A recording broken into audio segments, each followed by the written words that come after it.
Hello and welcome everybody to today's video. Today, as you might be able to tell by the thumbnail and the title of this video, we're going to be going over a relatively serious topic. Well, not relatively, it is very serious.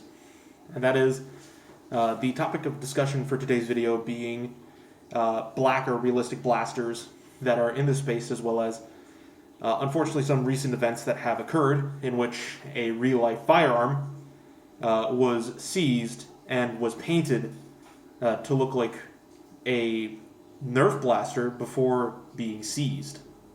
So first of all, when it comes to the gun in question, it was a Glock and Roni kit that was painted up to look very, very similar to something like an Elite blaster.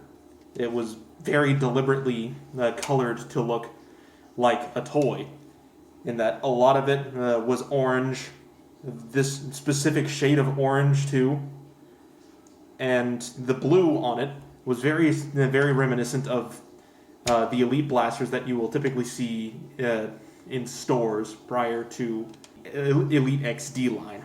So unfortunately at the moment, because of this sort of stuff,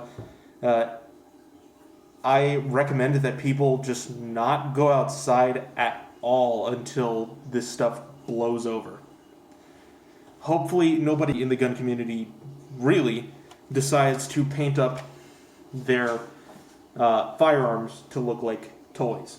Now moving on to the other topic of discussion, black and realistic blasters. Now black and realistic looking blasters have been a contentious issue for a very long time within the Nerf community. This right here is a tech target eliminator that was painted black by yours truly. Do not worry, I do plan on repainting this thing soon, but I kept this in the colors that I painted it in because I knew that someday I was going to have to talk about black or realistic blasters. That time has of course come. Now when it comes to realistic blasters, of course, I do not recommend that anybody go walking outside with something that is painted in olive drab or army green sorts of colors because, well, those make them look like fucking firearms. Even with this gigantic orange barrel that I have at the end of this, I would not walk outside with this thing. When it comes to dark colors in particular, there is a very blurry but very dangerous line that you cross there.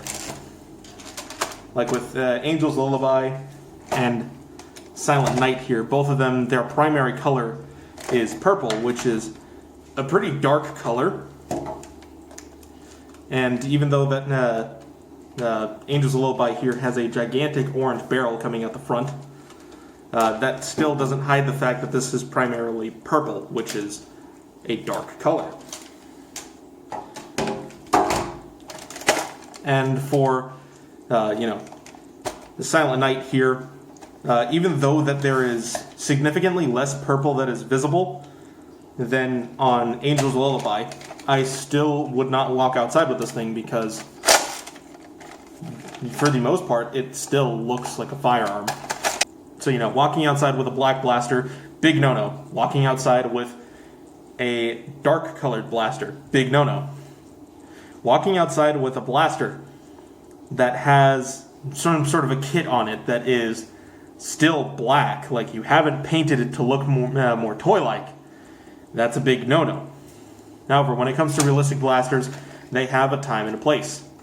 For me personally, I have wanted to use the realistic blasters that I have as props for videos.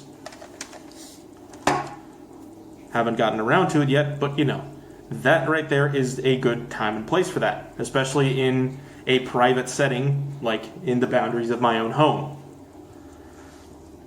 Going to a closed-off convention indoors with a prop blaster, that is a perfect place for you to have a realistic blaster.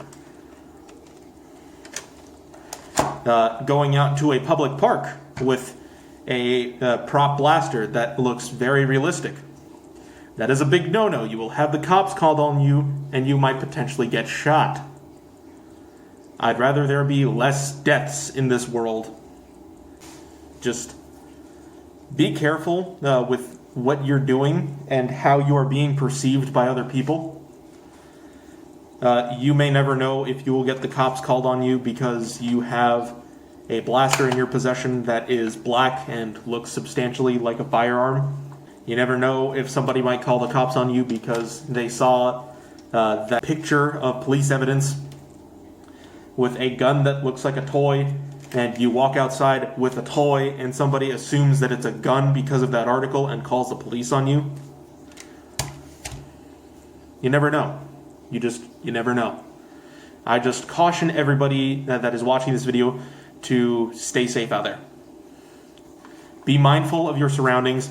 Be aware of how you're being perceived. Now, moving on to specifically color when it comes to this. Personally, I do not give two shits about color. If it looks like a gun, as far as its silhouette goes, then I'm probably going to call the police. If your blaster is, black and it looks, like a blaster, you're probably still going to get the police called on you at some point because it's fucking black. There is a time and a place for everything. Anyways, that's all I have for you guys this time around in this video. Sorry that it was a really serious issue that I had to talk about. Unfortunately, these things tend to happen, which is very unfortunate. I really hope to talk about something a bit less serious next time around. That's all I got for you guys today. Farewell.